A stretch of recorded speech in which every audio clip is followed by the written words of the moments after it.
Hello, beloveds. It's Bevin. Welcome to Bevin, a femme over 40 and her friends podcast. I'm your host, Bevin. This is my co-host, Biscuit Reynolds, who is visiting with us in spirit. He is where you are. He is where I am. Today, I saw paw prints in the snow, and I was like, what creature is this? And then I landed on these paw prints could be Biscuit Reynolds, so I chose them to be Biscuit Reynolds. They didn't come from anywhere. It wasn't like a line of them. It was just literally just a few little paw prints just isolated in the snow. I believe my feline overlord in spirit is so powerful he can leave me paw prints as a little hello. So I received. Thank you. Um, if I can teach you one thing, it's that love lives on, and your intuition is really just developing imagination and self-trust. And I don't gaslight myself around my intuition any longer. I choose to believe. So that's not what this podcast is about today. Today, I want to talk about community, specifically how to build community, part one, because I'm saying part one because I know I'm not going to get everything in this episode. And I know I'm going to think of things later, which is very typical of me when I do a solo episode. I'm like, oh, I should have said this. I should have said that. You know what? We're going to have a container for that. We're going to have a part two whenever that comes through. Um, Building community is so essential in these times. I think like some of the smartest people that I appreciate their leadership in these times, after the second dump election, they said community is what we need now more than ever, because we need to have each other's backs. And I think it's pretty clear that we can't rely on the government anymore to save us. I'm a little like I'm reading some Octavia Butler books right now. I'm really worried about the roads long term. You know what I mean? I just don't think they care enough about the interstate roadways and our safety. But they care more about power and control, and the oligarchs are moving in. And I'm really working now to take myself away from the billionaires and to remove. We have the three assets we all have are time, treasure, and talent. And I have been giving my talent to platforms and my time to platforms that are financing billionaires who are hoarders. It's just fancy hoarding. You really only need, I heard this quote before all this inflation, but I was studying a lot of wealth stuff, and you really only like the most you can really spend to live a very luxurious lifestyle is $50 million, like in your lifetime. You don't need more than that. Then that is like billions of dollars. It's like 20 times 50 million, right? Like, so just think about that. 1 billion is 50 times that. Like, what are you doing? Like, and they're not happy. Like, these are not happy people. They're just a bunch of Nepo babies who are hoarding resources. So what we can do is resource one another. Something that I actually learned when I was working for a sex worker rights nonprofit. I was doing their bookkeeping and finances, using my spreadsheet powers as a real estate attorney to do good in a movement that really mattered to me. It was something that really sparked my interest in law school. I'm like, consensual sex work is not something that needs to be outlawed, you know. It could be well regulated. Anyway, so working for this nonprofit was like super in alignment with my values. And I noticed like we would do conferences and I would give people money, like stipends and stuff for food, and I would just need their receipts back. And they wouldn't give me receipts back because they're like, well, I just gave it to somebody else who needed it more than me. And I was like, man, this is the resource sharing that people who grow up with nothing like do, because like you learn a lot more relational interdependence when you have to. And a lot of what they've done, they meaning like modernity, colonization, coloniality, the function of the nuclear family is to isolate people away from tribal living, where we used to live in communities where the same person who was child caring was not the same person who was cooking, was not the same person who was cleaning, and was not the same person who was working outside the home. So just keeping that in mind, that all of our need for community now and the way we have to learn how to create community is coming from the fact that we had these, our ancestors knew how to do community very well.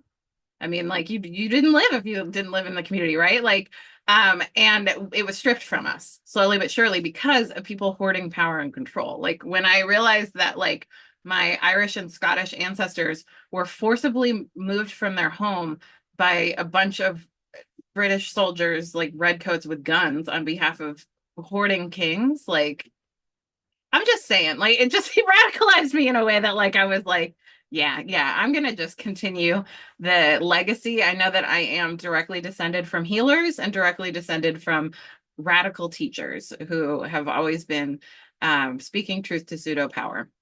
And so here we are, continuing that legacy. I'm also feeling like I'm just gonna note that I feel insecure about my outfit, but it is like in the 20s outside and therefore in the like 40s inside my home. It's very cold and I don't want to wear a giant hoodie blanket. So I'm wearing a coat. Um, so please, if you think I look cute in this episode, please email me, fatkiddanceparty@gmail.com and tell me you looked cute in episode, I guess this is 192. But here we are doing it anyway. Do the thing anyway. Feel insecure and do it anyway. And that's like, lesson number one. Like you are not going to do anything in life without being vulnerable first. I feel like right now I am swimming in community locally and digitally in a way that like how like community sometimes just has like a rosy moment, like where everything feels like really good, and like everyone seems to be getting along and like good friendships are being formed and like fun is being had and meals are being shared. Like that's how I feel right now. And so I feel like very abundant and wealthy in communities.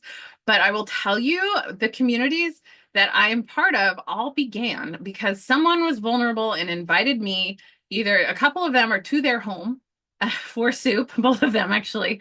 So I went to a stranger's home for soup and then developed community from that, right? And and then another one of the communities I'm in was a woman came up to me who I barely met her, and she said, "Hey, I run a ceremony community. Do you want to come? Like, here's the info."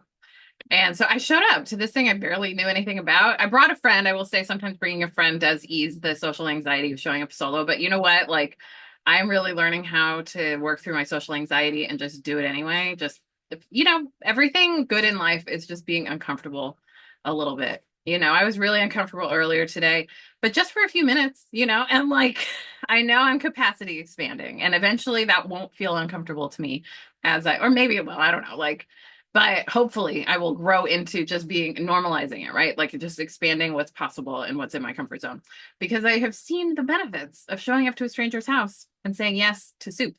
I think there's something very radical about feeding people. Someone on my Instagram, RIP. I'm not putting my Instagram away, but I've been off it for 3 weeks and I'm really redesigning how I interact with the Zuckerberger apps. So comments could still happen in the future, but someone commented there, soup is the connective tissue of our movements. I love soup. I think soup's like a great food, right? It's very versatile. And it's also something that you can use to feed a lot of people. And yeah, so like just think about that. Like how much we interrupt the flow of commerce to the billionaires by giving people the opportunity to eat food with us. If we're just willing to cook, if we have the resources to be able to make food happen for people, get a nourishing meal, like there's a community that I go to. I drive like almost an hour to get to them. And I sometimes go weekly, sometimes it's every other week, but I go regularly because community means you keep showing up. And I always get fed a really good meal and it's healthy and like vitalizing. And that's a meal where I didn't have to spend money on groceries or like fast food or whatever, right? Like think about how much we're interrupting that, right? Like, and my other friend who does the soup night, different night though, right? So I can, have two nights a week with community meals, which has been really cool.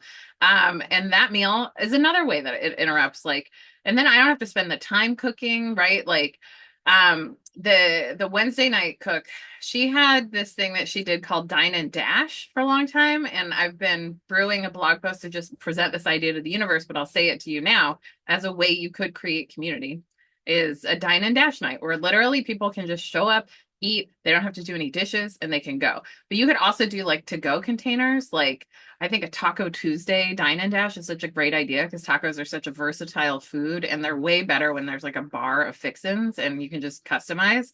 And just imagine, like, I just think about my mother, my beloved single mom who raised me and was so stressed and we did not have time or money, right? And but just thinking of if there was someone, my mom isn't, I love her. She doesn't listen to my podcast. My mom's not the most vulnerable person. So I don't think she would have taken anyone up on this. And she would not have been the kind of person to show up to a stranger's house for soup. However, I imagine how easy it would have been. Just like a night of McDonald's not handled, like the same amount of time that you would spend in the drive-through waiting and spending money on that kind of stuff, where you could just go to someone's house, pack up some tacos for you and the kids, and then dash, right? Because someone was creating it. Or hang out and eat and make friends, right? And the kids can make friends amongst each other.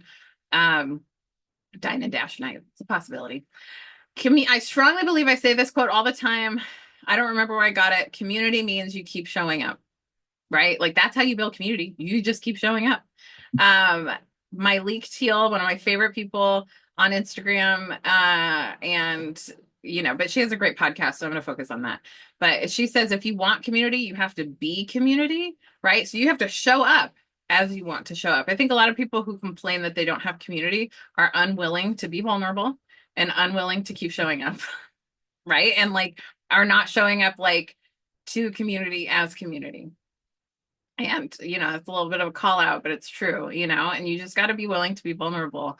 And I think it's gotten easier for me to be vulnerable as I've done the work on vulnerability, because I wasn't raised to know how to be vulnerable. It's also gotten easier as I've done self-image work, to recognize that I have value to add to any circumstance I'm in. Like one of my affirmations is, I make people feel loved, valued, and welcomed, right? That's being community, right? Like, and I really like the Dr. Brene Brown, a Scorpio. I like her definition of uh man, now I'm brain farting on Dr. Brene Brown. That's annoying. Anyway, well, I don't edit this podcast, so we brain farted. We'll come back to it. Anyway, she's it's gone now. It's gone now. Okay, whatever. You know what? You too can have a podcast. Okay, so you got to be vulnerable. Something that like builds friendships, and I'm gonna do another episode on how to build friendship, and also like how to move somewhere and like root yourself in, because I think I think community, how to build community kind of overlaps with that, certainly, but I think there are some tips I know from just moving cross country a few times about how to build community and how to like make friends places. But what I've been noticing is like something that creates friendships pretty fast is proximity, frequency, and opportunity. And I've just developed a really good, I would say like we're burgeoning on close friendship, simply because like I took the opportunity that she was staying pretty like, 15 minutes away from me versus where she usually lives, which is like much further, to like hang out 3 times in a week, right? And so just like proximity, frequency, like showing up for each other, right? Um, I've also seen very effective community built year over year, where people just show up 1 week a year and see the same people and continue the same culture, and that still happens. I meant to start this episode. You know what? You set it. You set an agenda, and you just go where the spirit takes you. Okay, so and you brain fart on whatever it is that Dr. Brene Brown talked about.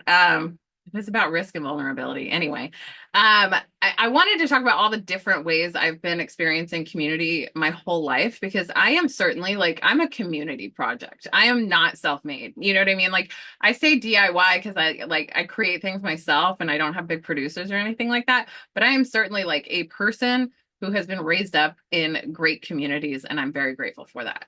I was in Girl Scouts, and I was in Girl Scouts like the one that hit the most was the troop I was in from 7th grade through the end of 12th grade. Yes, I did graduate as a Girl Scout. I was a Girl Scout as a high school student, and I got the Gold Award, which is the highest award you can get in Girl Scouts.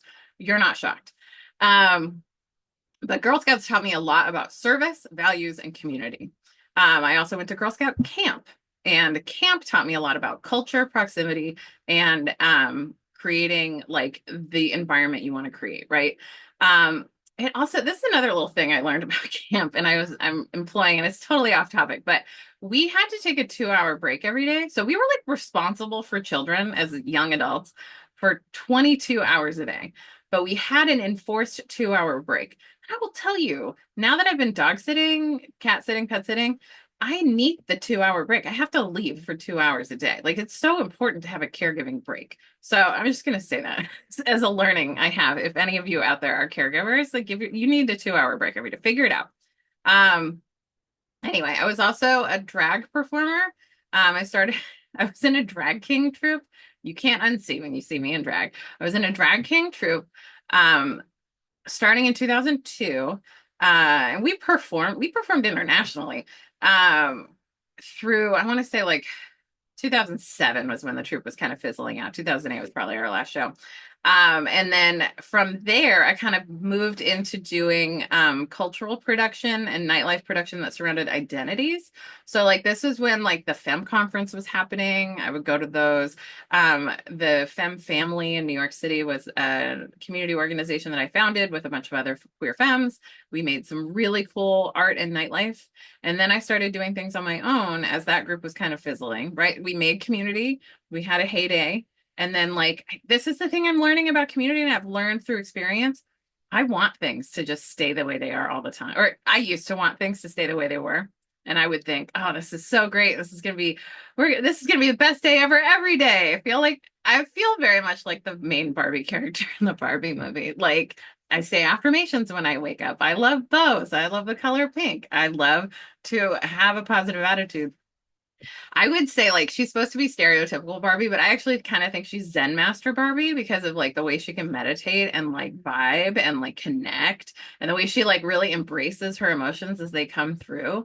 And so I feel like if I were a Barbie, I would be Bevin, like a side character of Barbie.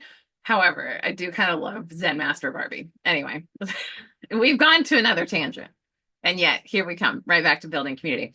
Um, so I did a lot of identity-based community building and also like my blog queerfatfemme.com I built in those days when like those identities were so important to me.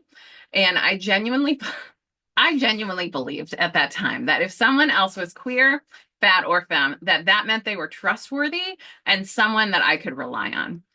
That is not true. You learn that the hard way, and you learn it again and again until it finally hits through your thick head. And by you, I mean me, and I'm pointing at myself. Um, and identities, like, here's the thing. I think identities, when you're in like, a white heterocapitalist patriarchy, and everyone who isn't just like a manly man is like subjugated and less than, right? And they're very obsessed with hierarchy, right? Um, Hierarchy is a tool of the oppressor.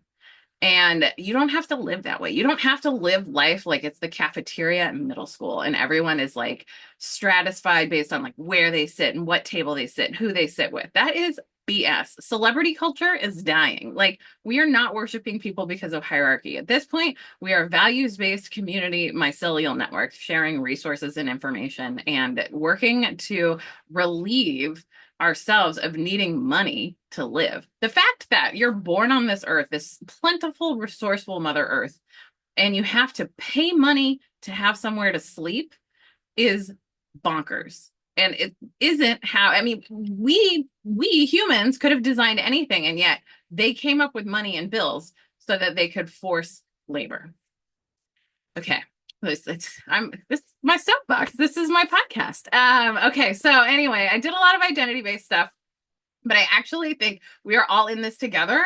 And like our identities are like a place we can go to heal from the white supremacist patriarchy. But like really, like I'm gonna see you on the other side of this, like where we are all one, right? Like we're one consciousness. I believe, right? Like I just think the God life force energy is pumping through all of us and it does make us one. And that all behavior is a result of unmet needs, which is a presupposition in the courses I've taken with Leah Garza, one of my favorite teachers. I've really healed a lot of education trauma actually through taking classes with her. Okay, so that's my background. I mean, and I do a ton of other community organizing. I've done a lot of community organizing for activism and for creating art. And I'm just very passionate about bringing people together. My handle on like most of the social media sites is Bevin's Party, which like I will say would have been my blog title if I hadn't come up with it in 2008. But that's the place I was in. I was in a very identity-based community place at that point. And I also just felt so liberated because like I was sold a lie growing up that if I were to identify as a queer, fat, or femme, that it would impinge my ability to have a happy, successful life. And that is not true. In fact, I am a very happy, successful queer, fat, femme, right? Like I have more to do in my life and I identify as far more things than that. And I will say, I think my spiritual identity is far more important to me than my sexual identity. Um, or my body size. My body size is irrelevant to anything. You know what I mean? If anything, I think it just makes me more relatable. And like I understand a fat experience of the world, which is a specific kind of obnoxious experience when a world is not built for actual human diversity. And human body size diversity is just part of being human. Anyway, it's a benign difference that has no relevant. Uh, anyway, wow, I've gone to so many soapboxes. Let me jump on another one. Okay, so I put up on my Patreon, which by the way, my Patreon is the best way to support my podcast, patreon.com/FKDP, Patreon.com. FKDP, Fat Kid Dance Party, is my aerobics class for anyone who feels left behind by mainstream fitness. My great passion in life is teaching people how to regard themselves with love and grace. This is part of why this podcast is out there and free. It's why my blog is out there and free. And that is why I created those aerobics, because you're going to learn things 15 to 20 times faster when you put it with movement and play. And I just think that the things that you're told when you're moving with someone just land in your brain differently. You can learn it a lot faster. And it's so dangerous. Like we have to move our bodies, right? Like it's part of having a meat sack is moving it around. But like it's so dangerous to move your bodies with someone who's teaching you to punish yourself for like body standards that were built because of white supremacy. Ruins everything, right? Like really just seeped into all parts of the culture. It's a tentacle. Anyway, I'm passionate about my art and activism, and I really want to support you. But on my Patreon page, you can join for free. And this was a free post. I was like, hey, I'm doing a podcast about community. Do you have any questions about building community? So I got some good questions about how to deal with conflict in community.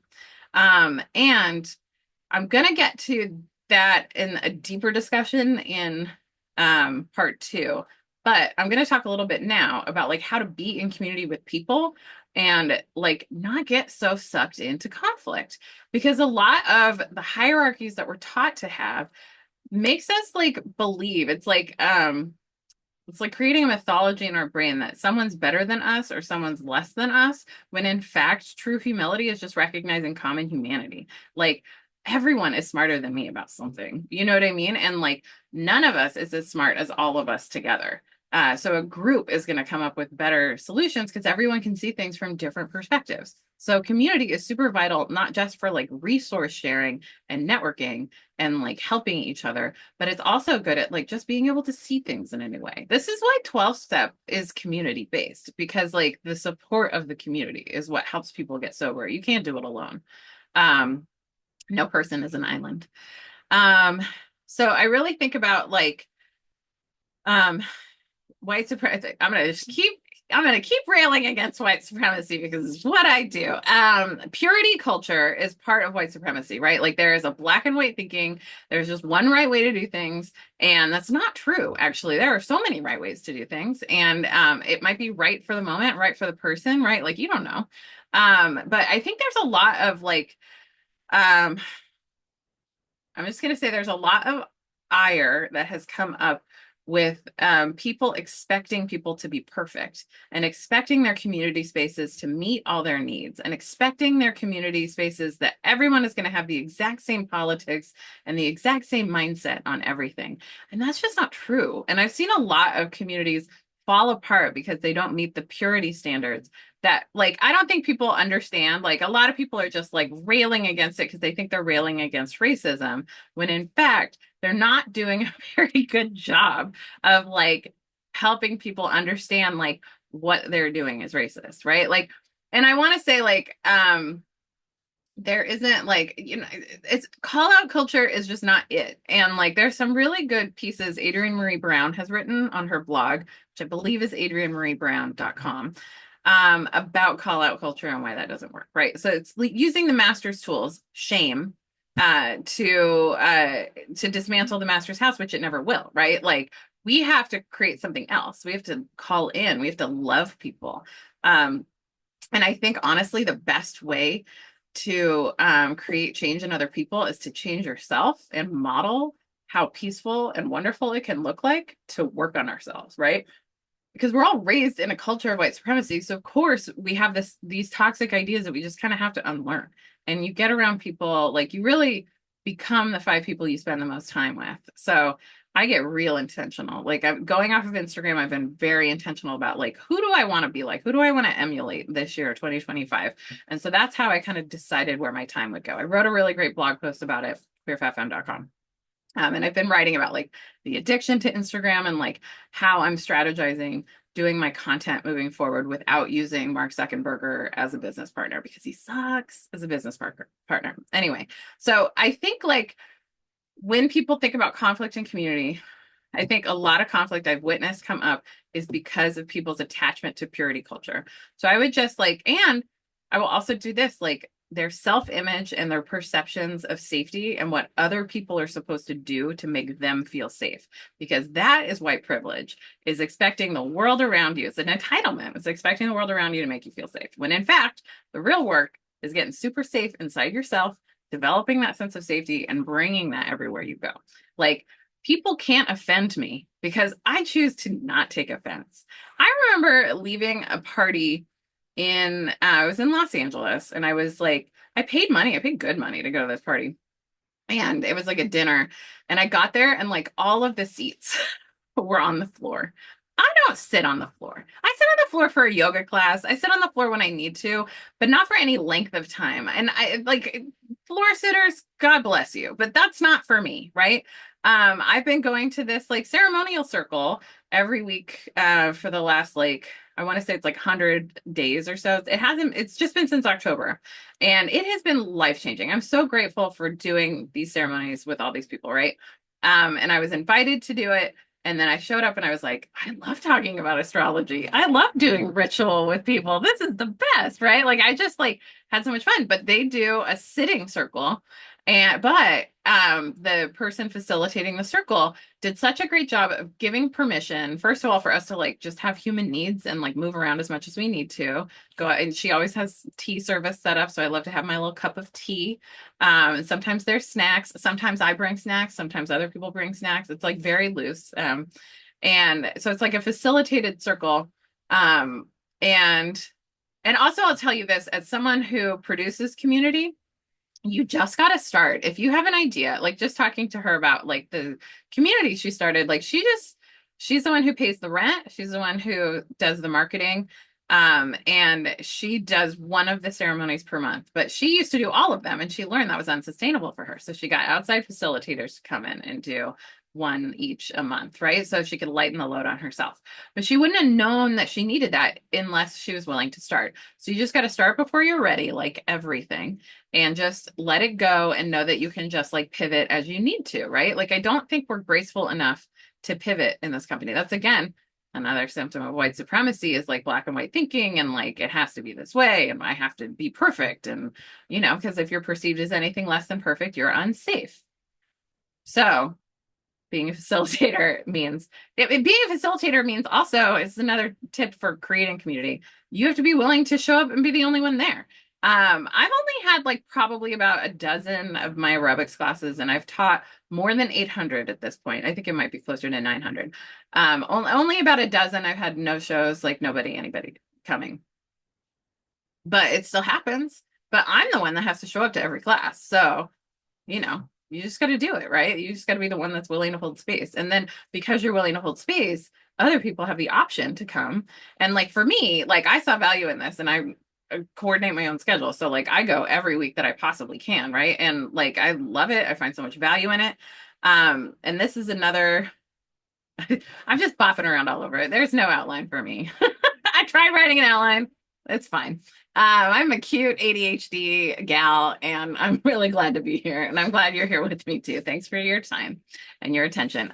Okay, so get people's numbers like immediately, like be vulnerable and just get a number. Because like if you're doing something like a soccer team or like a community chorus or something where it's an activity and facilitated, you only really have a little chit chat at the beginning, a little chit chat as you're leaving, go to the parking lot, get people's numbers because you never know. Like, I will say this is something I learned the hard way is there were a couple of people I was really excited to continue to see at like community dinners, and then they would have a falling out with the host. And so then I would never see them again. And there was no way for me to connect with them. I just knew their first name. And like, unless like See, this is the one thing that I'm going to continue maintaining my Zuckerberger platforms for, is just to be able to find and be found by people I want to be in networked with.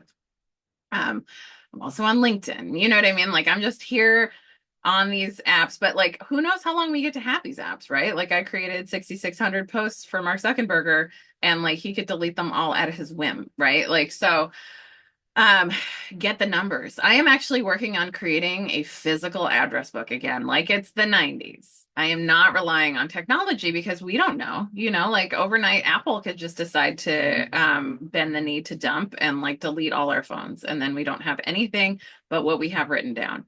And that's part of why you need to make local community too. I moved here meaning I live rurally in the beautiful Pacific Northwest. I like to say I live in the North Pole, but I actually live on the Olympic Peninsula, which is should be on your bucket list. And I rarely say a should, but I say should to that. It is so beautiful here. And I moved up here right before the quarantine. And then I was very satisfied with my digital like community life because I have some really great communities that span the globe. And yet it really took me till like 2023 to start working on local like friends and community and connection. And so I'm glad I did. But like there are some people I know in my women's group who moved here less than 2 years ago who have way more local friends than me because they were just out doing things, started going to the circle. So anyway, I'll say that like getting people's numbers so that you can maintain like your own networked friendships, because that's the thing about community is like communities for everyone, but not everyone is for you. I like to really look at where my values intersect with people because I have learned that values are way more important and intersecting values are way more important than politics. I don't sleep with dump supporters and I don't sleep with trans exclusive radical feminist TERFs. So those are the sex embargoes I've participated in since 2016. Even before that, the TERF sex embargo was like probably 2010 that I started with. But that doesn't mean I'm not in community with them. But I actually spend none of my time debating anybody about other people's genders. It's not their business. They don't get to have an opinion about other people's genders, but I don't want to have that discussion either. You know what I mean? I recognize that the way that I embody and enact my politics, and I will say this, I'm not a Democrat or a Republican. I was a lifetime Democrat. I was raised in a Democratic household, but I recognize the way that they like lull you into complacency with liberalism. And that's not how I want to live. I am radical, which means I go to the root and I pull it up. But the most important change you're going to make is with yourself. And you can't change anyone else. Like you can't force someone to have fun. You can only show them what it looks like to have fun. I think I learned that from Dr. Brene Brown, but I don't know. Like I'm still don't remember what I was going to say. Anyway, so I'll say this, like I'm in community with people who are dump supporters. I do not understand it. We have so much values alignment. The way they walk out their values is really great. And yet their politics are trash. But like, I'm not going to let that get in the way of a good thing. You know what I mean? And like, if you're just, having dinners with people or like just showing up to a choir with people, like what does it matter? My mom has lots of dump supporters in her quilt group. You know what I mean? But like she's an out lesbian, just being a great quilter. You know what I mean? Like whatever. Like, so I think there is just so much to be said for showing up as who you are and being brave, and like not needing other people's politics to line up with yours. And that's again part of the purity culture that I think really robs people of really cool experiences and connections and resources that are available to us. Let's see. What else did I want to say? You can also do like community building around service projects. Like there's a lot of cool stuff I've seen like where people are doing like hygiene kits for unhoused people, like just the assembly stuff. That's a great time to talk and chat with people. Like community meal prep, like where everyone gets together and makes community meals and then takes stuff home with them. You can do stuff, serve at a soup kitchen. There's lots of cool stuff out there. People really need each other right now. And like the resources being so hoarded means there's less and less for everyone down here, who's not a billionaire. And you're way closer to being an unhoused person than you are to being a billionaire. And we're all in this together, right? Like it's not a few people shoving boulders in front of the machine, right? Like it's a bunch of little people throwing sand into the machine works, right? Like diverting money away from it, like being really intentional about where we put our money. I love Discord. Discord's one of my favorite social media platforms. It's created by gamers. It's a lot less like it's not commercial. And Discord communities really enable people to make great connections. It's a lot like old school AOL, if you remember that, like forums. And then it has like a kind of Zoom option where people can like be on or off camera and like chat in like real time. And what I love about Discord is like you can be in community with people that you even some people you don't like. Like one of the Discords I was in was really popping for a while, and like there were a couple of people who I just hated, like loathed. I don't know, like they annoyed me. Like I really like for me, really insecure, profoundly insecure people are just not a match for me. Like there's something about like my light that radiates other people's shame sometimes. I can't care what those people think of me. But like when people are like trying to externalize their safety and like need everyone to validate them constantly, I can't. It's not for me. So, but Discord allows you to like turn people down, like you can turn down their volume. So like you can still be in a room with someone, but like not give them a ton of attention. I live for it. I love it. And then you can also like see, is this person like hanging out in this room or not? And then make your choices, right? I wanted to say too, annoyance is rage turned down. This is a Course in Miracles lesson about annoyance. So like I really trust when I feel annoyed by something that like it's a sign for me to do less of that or spend less time with that person. But I don't want to give up my community spaces just because some people annoy me, right? I just like work to like get around them. And the benefit of bigger community spaces is it's easier to be in different conversations than the people who annoy you, you know? And like I live on a land that has some community and a little not that much interdependence. I can see like where they do it well and where they could improve. But the people who are attracted to power and control aren't always the people that I want to support. So like it really has informed how much energy I put into it. And I really am a fan these days of communities with less structure and like more like some light facilitation and like a kind of come and go mentality. But I know that the real juice in community is to show up and continue and make these like offshoot connections, right? Getting the numbers of people, like asking people over for coffee or for soup, right? Like and kind of the so the circle I've been going to, the ceremonial circle, the Wednesday soup situation was an after party. It was the social, like unstructured time that we needed to create friendship time versus just the like before and after going in and out of the parking lot, you know? And the woman who did it, she's a Scorpio. I love her so much. Scorpio with a Cancer moon, so she loves to feed people. And I watched her for weeks, like talking about this event. And like, I was the first person that showed up for it because I'm like, I already have practice going to stranger's house for soup. I'm in, you know, and she's a great cook.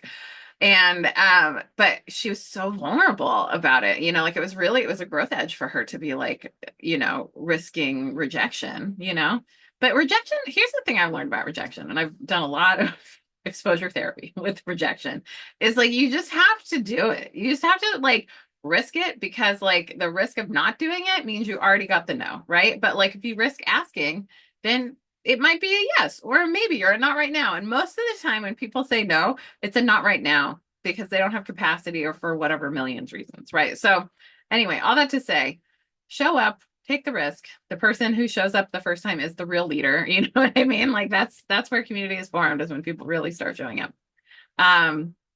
Okay, so where are we going? Meeting people's needs is another great way to organize around community. I have a friend who does a mutual aid network for people who are disabled and like just kind of need the help, right?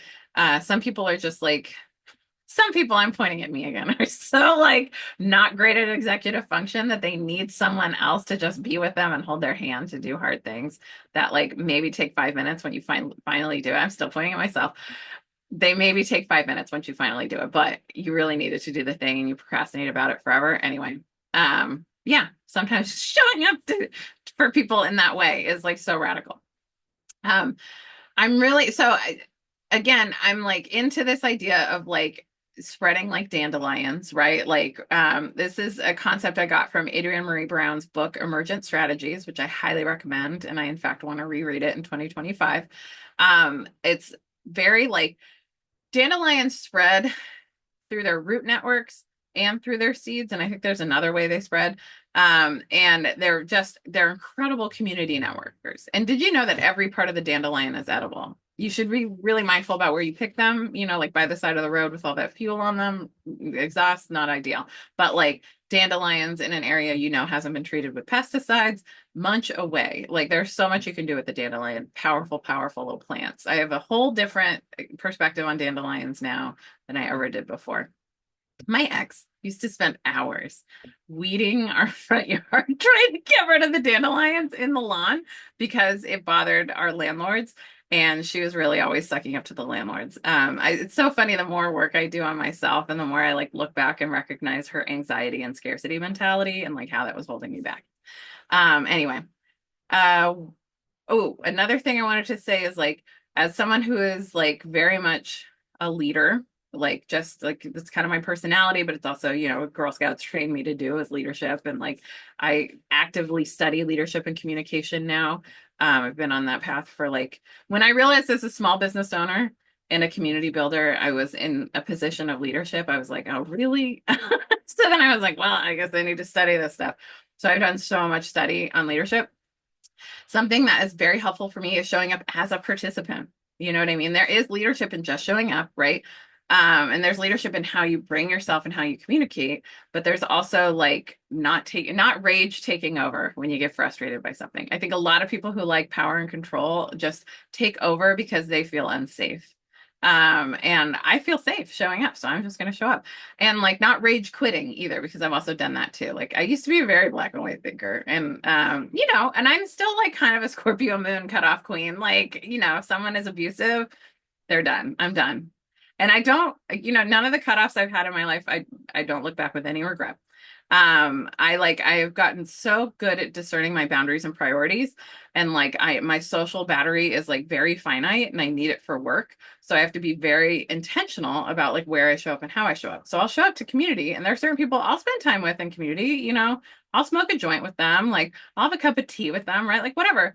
But like I wouldn't do one-on-one time with them because I find them draining, right? So I think there's something to like the energy of community that can overcome personalities that you wouldn't necessarily like not vibe with. So I want to give that to you as well. The quote, "Go where you are celebrated, not merely tolerated." Consider that. You know what I mean? Like I think there is something to the way you're treated. And like I think there's also a lot of self-image that goes into that. So if you perceive that everyone's out to get you, guess what kind of experiences you're going to have. But if you go and recognize that people are happy to see you and that there's a belonging, Dr. Brene Brown, belonging and fitting in, the distinction between the two. Fitting in is what we're taught through hierarchy. And that's where we conform ourselves to what is expected of us in that group. Belonging is an inherent human need, and it's part of just everyone authentically themselves showing up gets to belong. You already belong at Fat Kid Dance Party Aerobics. That's the culture I've created, culture I maintain, and I go to places and support communities and invest my time and energy in communities where people belong and are celebrated as their authentic selves. I did it. I remember. I am so proud of me. Okay. Okay. And one of the most important things that I wrote on here is just to remember to have the back that has yours. You know what I mean? Like, this is why we need community, because the government does not have our back because they want to divide us. Like, it is definitely like a priority of the hard right wing to divide the left and get us infighting. When in fact, Kate Bornstein, who I think probably has an honorary doctorate. I just want to call her Dr. Kate Bornstein because she's changed so many lives with her writing and her speaking. And she is on Substack.com. And the day I got an email telling me that Kate Bornstein followed me back on Substack.com, I was like, I love the new internet frontier. I'm so glad I'm leaving Instagram. I'm not leaving Instagram. I'm going to use it as like a business card and leave it up and still add things there and just deliver things to Instagram. But I'm really glad to be changing. It feels really good. It's like the kind of change that's like good change. Like I'm like, I don't know what it's gonna look like. I don't know. I don't know what's happening. Everything is so like uncertain right now. And you know what? I've been building up these muscles to deal with uncertainty. And I'm just really grateful in these present moments for all the community I have, all of these great new friendships I'm building, all of the cool people I'm still connected to in my life. Um, I get to talk to someone from my Girl Scout troop tomorrow. We have a phone date. So, someone I did my Gold Award project with actually. How many years ago was it? When was 1996? Oh, it's almost 30 years. It's almost 30 years, you guys. Um, the time's gonna fly anyway. You might as well create a life you love to live. I would say that. So, and I love my life. I'm so grateful for my life, and I'm grateful you're here and part of this community. Um, so remember to have the back that has yours. The person you're becoming, I wrote this down too, will cost you relationships, spaces, security, comfort, and convenience. Choose her over everything, or him, or they, or whatever pronouns you want to use. It is okay that communities don't last forever. It is okay to have found value in something for a while and to no longer find value in it. It is totally okay. It's okay that communities kind of fizzle. Like the Femme Family group I was talking about, a bunch of people that we were working with like moved to San Francisco. And then like we kind of didn't have the organizing energy we once did when we had 10 people organizing when we only had 5. And that's okay, right? Like that's just part of it. So I want to invite you to be part of the community that supports all this. Gesturing. If you're not watching a video, I'm gesturing around. And the Patreon community, we have a Discord. And like it's been very cool lately because like a lot of us are looking for Amazon alternatives. So I started an Amazon alternatives channel where we can focus on like ways that we're getting our needs met off Amazon. We also have a prayer request channel because like frankly, prayer is free game from the universe, and I love it. I also have like a Bevin universe in there. So I have like my feed for like all my blog posts and podcasts. And then I have a forest feed for pictures that I take from the forest to just have a place to share it. And then I have a little thing called Bevin's Diary, which like I started 2 years ago as like an alternative to Instagram stories. And now that I'm actually sober from Instagram stories and not going to produce stories anymore, that's where my little videos are like of me just saying things to a camera and chatting and like all that kind of stuff is there, and like my thoughts, and they don't disappear after 24 hours. It just is up until you decide to go look if you want to read my diary. So anyway, all that to say, that's available for you if you want to join the Patreon. And I'm just so grateful that you're here and you're wanting to build community. If you have questions, I do have answers for like conflict and community. And I'll talk more about that. But like, I really wanted to highlight in this episode, like bring the energy you want to receive in the community. You know what I mean? And consider that not everything needs to be hashed out in a community space that you only spend like an hour or two with a month. You know what I mean? Or a week or whatever. So consider that. If you have more questions, fatkiddanceparty@gmail.com. And if you have questions or topics for any other episode, I would love to hear them. So helpful to me to get topic ideas from y'all. And also, if you join my Substack, I'm also adding my podcast there too. So like I simultaneously post it to YouTube, all the podcast platforms that it gets fed to through my publisher, and on Substack. Plus all of my blog posts I'm also putting on Substack. So if you want to just get an email from me, in my time off Instagram, I've been like reading newsletters, reading Substacks, reading smart things people put energy into instead of like dashing off an Instagram quote. It's like I'm keeping up with less people, but I'm having more quality connection. And I think that is, my mental health is robust right now. And I feel really grateful for that, in spite of facts and circumstances. So thank you for being here. I love you so much. I value you. And I hope you have a great rest of your day.